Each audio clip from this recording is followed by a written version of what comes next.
What personal ambitions do you have?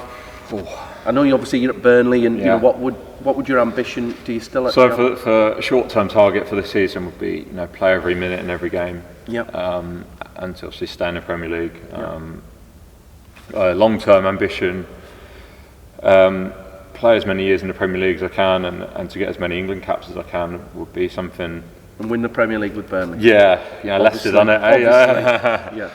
So there'd be two ambitions of mine, I think. Obviously, played in Europe for 14 minutes before my shoulder dislocation, so it'd be nice to go back in and to give that another go. But yeah, obviously happy with kind of how my journey's gone so far. So I want to continue to learn and to kind of keep progressing and see where that takes me. Really, obviously managed to make my England kind of full debut and to get an England shirt with Pope 1 on the back. So that's something that. Like I say about performing. You can buy them in Sports. I know, I might buy one for my old man and not give him mine. So something else that no one can ever take away from you, and another surreal experience. So more of the same. Yeah. If you had a time machine, cool. And you could go back in time, what advice would you give to a young Nick Pope? Especially probably around about the time maybe when you when I got the boat. Just I'd say I say always work hard at whatever you do and see where that takes you, whether that be your education or your football, which obviously were the two big things in your life when I was 16, I suppose. Don't toss it off, and if you're allowed to say that, but don't have a good attitude to things. Take things the right way and have a positive mindset towards things. Whether if it's snowing outside and it's blowing a gale, don't think it's a bad day to train. You've still got to go out there and train and give 100%. And that was something that I found with college. We train nearly every day, and I don't think I've ever missed a session. I was buzzing to go and train. I think that was a big part of my development, whether it be a game or training. I always wanted to be there. Always wanted to be there and see every day as a day to work hard and train and to learn something as well, and to you kind of hone your skills really. Yeah. This week, especially, been a couple of high-profile errors. David De Gea, Jay Leno. How do you? And how would you recommend a goalkeeper to respond to a mistake? Because we've all made mistakes. We have indeed. Funny enough, I remember at York, and that was one of the real. I loved working with Nigel. Was that I think you made a mistake in a home game. Accrington, I can't remember, but I remember him coming in, and I remember, because again, that's when there's points on the line. I would always be the one that say, look, just keep coming. It doesn't matter. You're going to make mistakes. Just keep coming. And I remember Nigel did exactly the same, didn't he? He just took the pressure straight off you. Yeah, he did. Yeah. And he just said, "You've been unbelievable for us. You just keep doing what you're doing." And so, how do you personally respond, or how do you find to deal with it during a game? Yeah, that was massive. It was Accrington at home. I think we were on for a record clean sheets in a row or something ridiculous, and it was the 90th minute, and a corner comes in, and I've gone forward first, and it's gone over my head, and I've gone back, and I can't get there, and it's someone's head hit in the back post, and we withdrew, and also we were chasing the playoffs as well at that time, so it would have been a big win. I think it was April time, so it was I think it was the first kind of bad error that had cost us points, I think, and kind of came in on the Monday, and Nigel kind of came up to me and said, make sure you come for the next one, don't you worry about that. And literally kind of astounded me that he'd parked it already, so why couldn't I? He'd very much moved on, and he'd very much encouraged me to come from the next cross and to think about the next performance and the next big thing. So it does help when you've got people right around you like that. I can't say that doesn't make a difference, so that's something that's out of your control as a goalkeeper. Sometimes who's around you, who your manager is, and who your goalie coach is. So, and people do deal with it in different ways. People will watch it 30 times on telly, and people, will never watch it. Do you know what I mean? If it happens in a game, how would you deal with it? I remember seeing the thing with David De Gea, and he said he would literally put it in a box in his pocket. That's it. I'm not thinking about it. Not to hear the goalkeeper for Manchester United, Van der Sar. So he said he would literally put it in his pocket. Okay. That's it. I'm not thinking about it again. I'm going to continue on the rest of the game, and I'll get it out at the end of the game or the next day. Yeah, I ain't got a box, but I will. Yeah, literally, park it. I think for myself, in the past, I'd try and affect the game too much after. So if I made a mistake early in the game or at one point in the game, I'd be ultra aggressive into coming for crosses and coming for through balls or making saves or whatever, and because I was more scared of, or I didn't want people to think that I was scared. I didn't want people to think I was because you'd made a mistake. Was a poo bag, as you like, if you know what I mean. I didn't want people to think that that's affected him. So I went the other way. Whereas I'd like to think now I'm more you level-headed. I had a goalkeeper coach at Charlton, and he'd say good, bad, or indifferent. You've got to stay along this line of calmness and level of performance and kind of mental thought, and whatever happens during the game, if you save a penalty or if one goes through your legs, you can't veer too far from that. You've got to keep that steady line, because football's got a way of kicking you in, kicking the backside. So don't get too ahead of yourself and don't get too down. I think so. That's a big part of being a goalkeeper in general. So in the game, I think once it's gone, it's gone.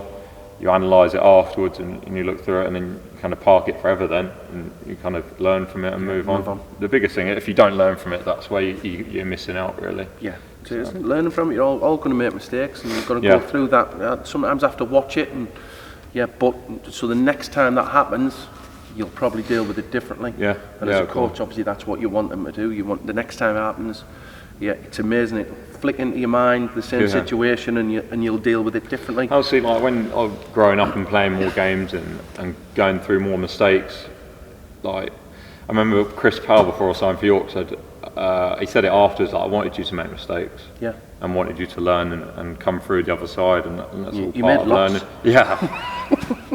I know. Jeez, Chris, thanks for that. It's his fault. He told me. You send keepers out on loan to go make some mistakes, experience the environment. And almost experience embarrassment and want that, the world to swallow you up and all them bad experiences, and kind of take that into the next one. So when you do, make a bad error or an error in another game, you've got that behind you, of where you have reset yourself and you've made a good performance, kind of that onwards. After the mistake, it's how you respond. All right, so some quick fire questions. We'll have a few from a couple of our members at Premier Play. So Lucas Mosley said, who was your idol growing up, and who do you think is the best keeper in the world right now? So I was an Ipswich Town fan, so Richard Wright was my goalkeeper at Ipswich. So he was he saw us into the Premier League, and he was a top goalkeeper, and the one after that was Kelvin Davis. So although they weren't massively in a big club, because I was a season ticket holder, I was watching them every week, and thought the world of them two of being unbelievable, and they were both very top good, goalkeepers. So they were two I got to see a lot of. Other than that would be Van der Sar and Schmeichel, Seaman, young and goalkeeper at the time. There'd be other ones that I kind of watched out for. Peter Cech as well. I love watching. What about him. now? So now I still like De Gea. I've played against him a few times, and he's top goalie, and I get to watch him. He's made a few mistakes and writing him off, but he's unbelievable goalkeeper. Unbelievable goalkeeper. Edison at City, he's kind of come in and changed the way goalkeeping's done. He's got his own style, which I love to see. So he's someone that I look up to as well. Right. Okay. Niall Orton Wilson. Who did you support as a kid? Oh, there you go. The answer, actually. So my old man got me Ipswich Town. Taking me down there. So I managed to have a season ticket there for a few years. Right. Okay. Colby Connor. What was it like playing for England? I mean, we've spoken of that. And he's put, who would you like to play for? But I don't know if you can answer that, can you? Yeah, no, probably not. I can England one. Everything around it really. The walking out before the game, lining up and singing the national anthem, it's really sends goosebumps down you. So it's something that surreal. It's hard to explain. Morgan Muller-Anderson, how do you keep warm on cold days? Well, you need to in Burnley, yeah. And there's a lot of cold days in Burnley. We have a lot of cold days, so you can't, I think, kind of come a little bit accustomed to it up here. But it's a good question. Like, you stay on the move when the ball's at the other end. You know, you've got to be ready. You can't. Just keep running up and down, it's when your feet feel like ice blocks. That's when you're in trouble, isn't it? So try and stay on your toes and just try and keep moving. I'm not one to wear many layers really. I think just get used to wearing what I do. So stay moving. Okay, few questions from myself and the coaches. Best keeper you've trained with? Good best question. keeper you've trained with, the best keeper you've played against? Good question. So obviously career-wise, Joe Hart, obviously, unbelievable career. Obviously 75 England caps. He played at massive tournaments, played in big Champions League games, and like unbelievable goalkeeper. And I remember watching him when I was at Charlton and 19, 18, and considered the best in Europe. Some of the performances that he put in Champions League, unbelievable. So I have to say Joe for that one. The best one I played against, I like De Gea. I like Courtois as well. Yeah. Courtois, he's similar to you, I suppose, physically. Long. Long, tall. So they're two I like. Yeah, fantastic. Best player you've played against?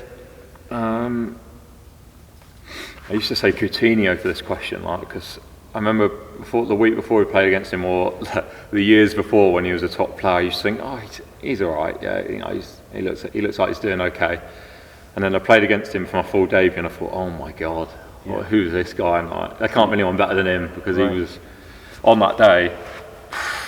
He was the smallest player on the pitch, and he made everyone play to his tune basically. So he was unbelievable. Aguero was top player. De Bruyne. Just pop up from nowhere and just bang goal. Yeah. Top, you can't switch off with those lads, can you? Yeah, you can't. No, as a team, not as a goalkeeper. If you switch off and you give them half a yard, it's curtains. Yeah, goal. Yeah. Best ground you played in? Apart from Turf Moor? Yeah. And Booth and Crescent? I like to say the one's close to me really at Anfield, because of making my full debut there, and it was 1-1 and they were chasing a winner, so the atmosphere was really good. And I played at Old Trafford on Boxing Day a couple of years ago, and we were 2-0 up, and they got one back in the second half, and the atmosphere when they were chasing the equaliser, the ground was it was rocking, as they had wave after wave as attack, and we playing defence versus attack basically, and obviously it's a massive stadium anyway, so love playing there, even though we drew that game in the end. And probably Newcastle, St James's, love that ground. I went to watch you there, great stadium. Yeah, massive, love that ground, Yeah, great stadium. Atmosphere's not as good as it was at the moment, but unbelievable stadium, fantastic stadium. Which gloves do you wear? How many pairs a season do you go through? And do you get paid to wear them? You don't have to tell us how much. Yeah. So I'm very lucky to be sponsored by Sells. And to be honest, if they didn't, I'd still wear them, because they're the best ones I've ever had. So I think for a season, I don't wear a new pair every game. I won't wear a new pair for a game actually. I always make sure I've worn them before. What's his name? The guy, the goalkeeper from Blackburn, was there for years. The American. On the Goalkeeper Union podcast, Brad Friedel. Brad Friedel. He wore a brand new pair of gloves every game, and he only wore them once. Did he? Yeah. And he gave them to the young kids after. So nice. Yeah. So Richard Lee was saying, the kids. I just think new gloves. I don't know. I'd like to have my hands in them first, basically. So I've never wore a brand spanking pair for a game. I like to wear them, one or two training sessions beforehand, and then I'll wear them for 3-4 games maybe. Yeah. And how many pairs a season? So. Hard to say, but I'd probably 30-40 pairs? Yeah, 30 I'd say, Yeah, and do you get paid to wear them? A little bit, I think. A little bit you think.